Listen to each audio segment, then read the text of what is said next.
बंद पड़े मदरसे की राजनीति का शिकार हुए बरवा पुरदिल के बच्चे, क्या होगा भविष्य।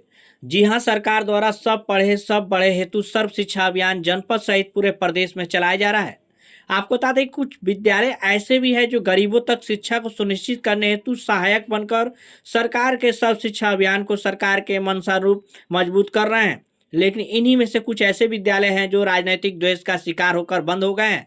ताजा मामला बिशनपुरा विकासखंड के बरवा पुरदिल गांव का है, जहां 4 दशक से भी अधिक समय से चल रहा मदरसा राजनीतिक साजिशों का शिकार हो गया है और वर्षों से बंद पड़ा है। स्थानीय लोगों और जिम्मेदारों से हमारे संवाददाता ने जब बंद होने का वजह पूछा तो बताया गया कि नाम पाठशाला है और चल रहा है मदरसा। यही नहीं, कुछ साल पूर्व ये आरोप भी लगाया जा रहा है कि मदरसा खलियान की भूमि पर मौजूद है। ऐसे में यह बताना लाजमी होगा कि मदरसा को चलते हुए 4 दशक से भी अधिक समय हो गए। कानून विशेषज्ञों की माने तो एडवर्स पासेशन व्यवस्था के तहत 12 साल और कुछ राज्यों में 30 साल से अधिक समय तक निर्विवाद काबिज रहने पर यथास्थिति का ही अधिकार माना जाएगा। ये तो खैर जनहित के बुनियादी शिक्षा की बात है। गांव वालों का कहना है कि कोई आसपास विद्यालय न होने से बच्चों के पढ़ाई लिखाई में दिक्कत आ रही है और सरकारी प्राथमिक विद्यालय की दूरी यहाँ से 1 किलोमीटर से भी अधिक दूरी पर है। ऐसे में हम गरीब के बच्चे पढ़े तो कहाँ पढ़े, ये अपने आप में सवाल खड़ा कर रहा है। आइए देखते हैं हमारे संवाददाता की खास कवरेज। सभा की खलियान की भूमि बताई जा रही है जी, ये ऐसे में क्या सच्चाई है, क्या आरोप सही है? देखिए, ग्राम प्रधान द्वारा ये सरासर झूठा साबित किया जा रहा है। मेरे पास पूरा साक्ष्य है।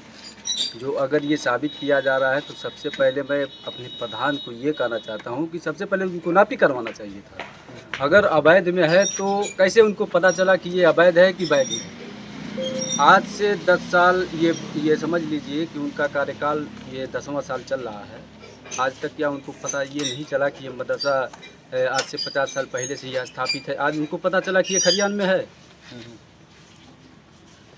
कहने का मतलब यह है कि 151 अराजी संख्या पे मदरसा अनवारुल उलूम के नाम से स्थित है और 150 पे ईदगाह है। तो ईदगाह में हम लोगों के द्वारा ये एक शौचालय का थोड़ा सा निर्माण किया गया। उसी के ज़रिए से उनको ये लगा कि खरिहान में, उनका ये कहना है कि खरिहान में ये लोग अवैध रूप से ये लोग निर्माण कर रहे हैं। तो आपकी क्या प्रक्रिया, क्या ये इस आरोप पे आपके द्वारा जो है क्या सफाई दिया गया है?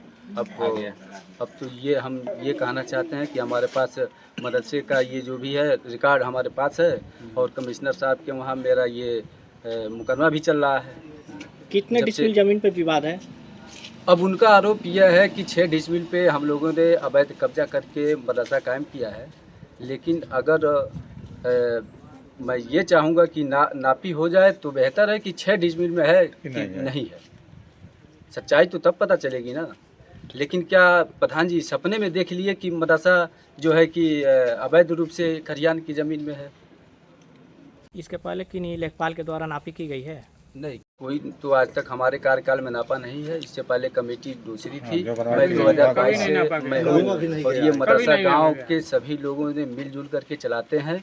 कोई रजिस्टर्ड नहीं है, इसलिए कि एक बार मान्यता मिली थी तो मान्यता खारिज हो गया। लॉकडाउन से पहले यही प्रधान करवाए थे। और बीच में आपको मैं बीच में जो दीवार दिख रहे हैं इधर सामने, वही प्रधान चलवाए थे। मदरसे की बाउंड्री को लेकर क्या विवाद है?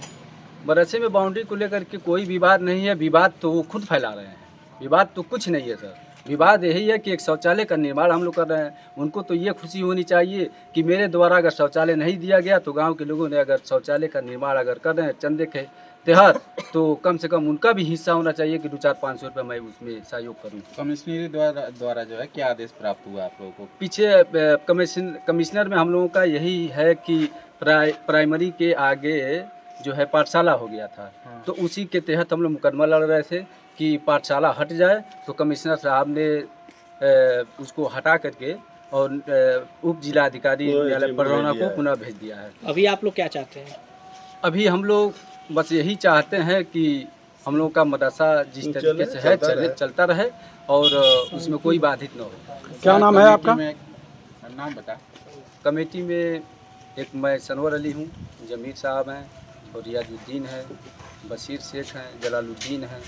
बहुत मतलब 8 से 10 लोगों की कमेटी है, रजिस्टर्ड कमेटी नहीं है।